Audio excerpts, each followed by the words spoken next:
High impact organizations recognize that the most important element to achieving greatness is not your mission, it's not your vision, it's not having the most charismatic leader who can sing and play and dance all at the same time. No, the most important element to achieving organizational greatness is having the right people in the right place at the right time, period.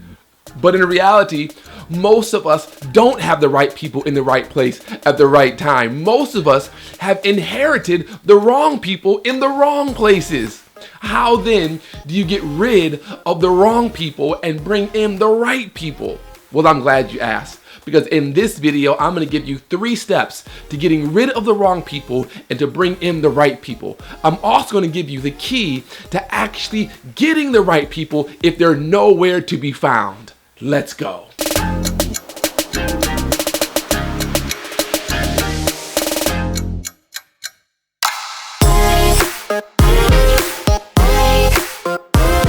Hi guys, Seth here from Bridge Solutions, and today I will be your strategy navigator, helping you bridge the gap between where you are and where you want to be, and I want to welcome you to this strategy session. Now on this channel, we discuss proven church growth strategies that can help your church or your organization go to the next level. So if you're new here, I would love for you to subscribe. Also, at any point during the video, I would love for you to check out the show notes below, where you'll find a summary of the video as well as additional resources to help you. Now for this video, the word for the day is people. You know, I'll never forget when I started pastoring my first church several years ago. I was fresh out the seminary and I was full of ideas and theories that I was ready to implement.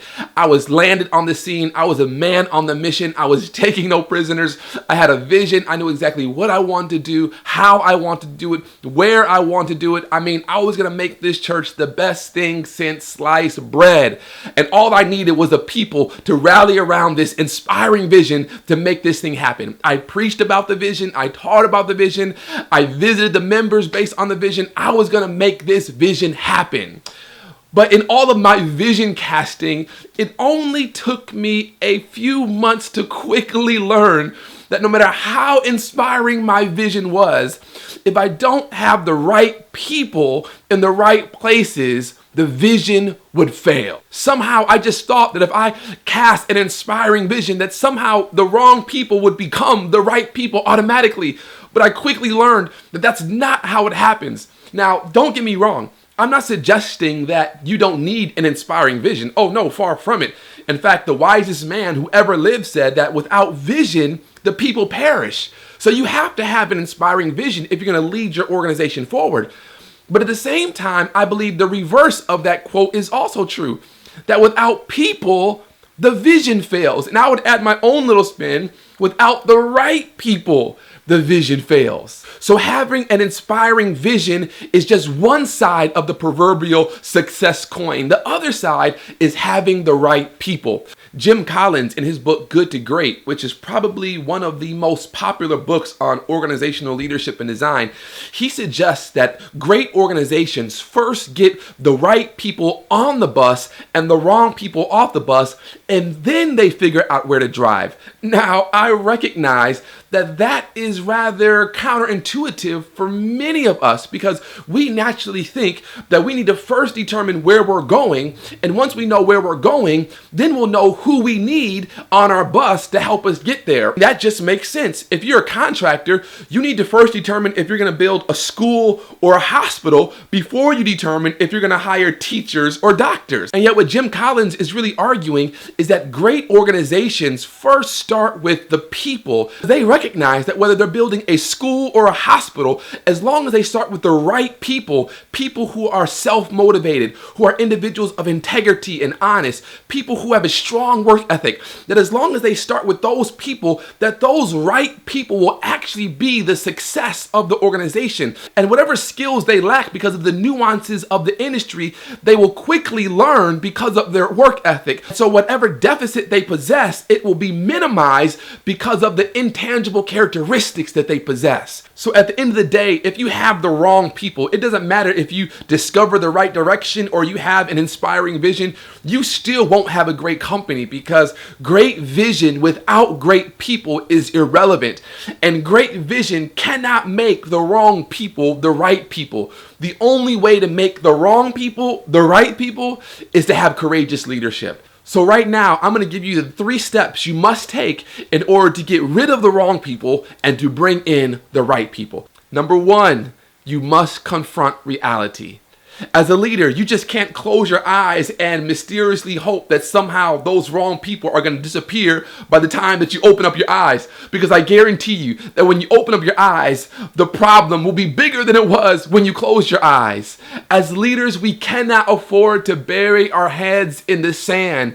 We must have our eyes wide open, and we must be willing to confront reality. We have to confront the problem head on. We can't ignore it. We can't sweep it under the rug. We can't hope that someone else deals with it. We can't be mad at the previous leader for not dealing with it. And we can't cross our fingers and just hold on to maybe hope that somehow when you leave, the next leader will have to deal with it. No, that's bad leadership. You have to confront reality. And so if you have people in your organization, whether it's in your church or your school or your business or your hospital, that are in the wrong seats, that are in the wrong places, the first thing you have to do is you have to say, I am the leader. This is my responsibility. I can't expect someone else to deal with it. I have to take extreme ownership of this situation. I will deal with this problem. Number 2, you have to confront their behavior. Why are they the wrong person? It's normally one of 3 reasons. They're either the wrong person because there's a competency issue, there's a character issue, or there's a culture issue. Generally, they fall into one of those 3 categories. Now, if it's a competency issue, that's a little bit easier to deal with. You can give them some extra training, you can send them to a seminar, or you can try to surround them with other individuals in the industry who excel in that specific field to help boost their competence. Ultimately, training, schooling, sending them back to take a few night classes can help address the competency issue. If it's a character issue, this is where your courageous leadership steps in, and you have to confront the individual. And you have to say, listen, I've noticed that you're always showing up late, or I've noticed that, that you said A, but actually B is what really happened. You have to confront them, you have to address the issue, and then you have to hold them accountable. If they step up, that's great. That's a win-win for everyone. But you have to address it, and you have to hold them accountable. The third issue is a little bit more serious, because if there's a cultural misalignment, they don't fit with the culture organization. You may be trying to lead the organization to become innovative and to be one that's constantly improving, and they may be kind of stuck in their own way, not really trying to change, not really trying to innovate, not trying to improve. Well, if it's a culture issue, it's really a values issue. And if it's a values issue, it's something to be taken extremely serious, because as the leader of your organization, your one responsibility is to protect the values. Step number 1, you have to confront reality. Step number 2, you have to confront their behavior.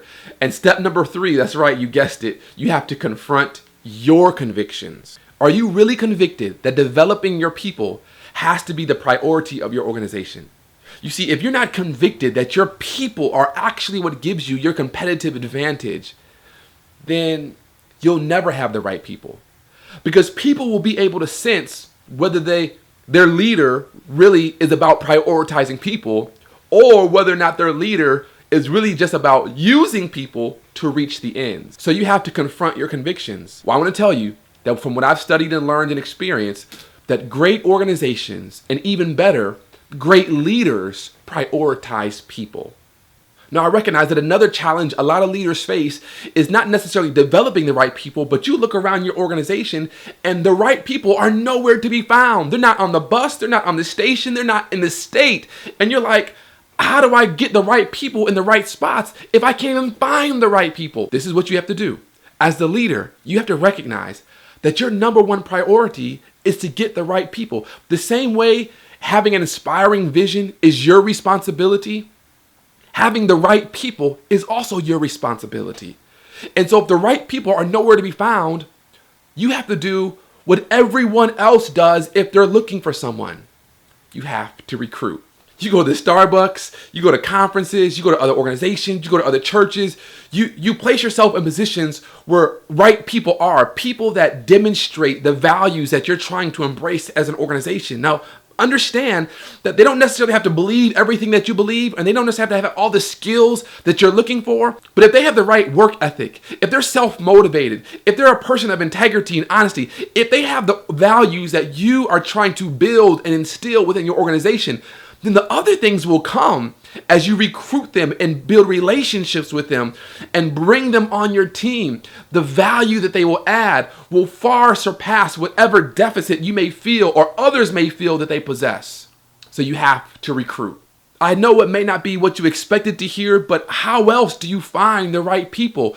You can't afford to just continue with business as usual with the wrong people. So this is what you do. You confront reality. You confront their behavior. You do everything that you can to develop them and to pour into them. You confront your convictions, making sure that the reason why you're leading that organization is for the right reason. And then you recruit. I hope this episode added some value and challenged you in some way in your own leadership. I would love to hear about it. Hey, the question of the day: how have you managed to get the right people in the right seats? I really want to hear from you. So please leave a comment down below. I would love to hear how you've been able to take some of these principles or maybe some other principles that you've learned along the way and have been able to implement them to get your organization moving in the right direction with the right people. I want to hear about it. Hey, thanks so much for watching. Please go ahead and like and share or subscribe below if you haven't already. I really want to get the word out to as many leaders as possible. Also, down below in the show notes, you will find the killer Bridge the Gap resource for this episode. Jim Collins, Good to Great. Go ahead and click the link below and you can access the materials there. Have a wonderful week. I'll see you next time. Peace.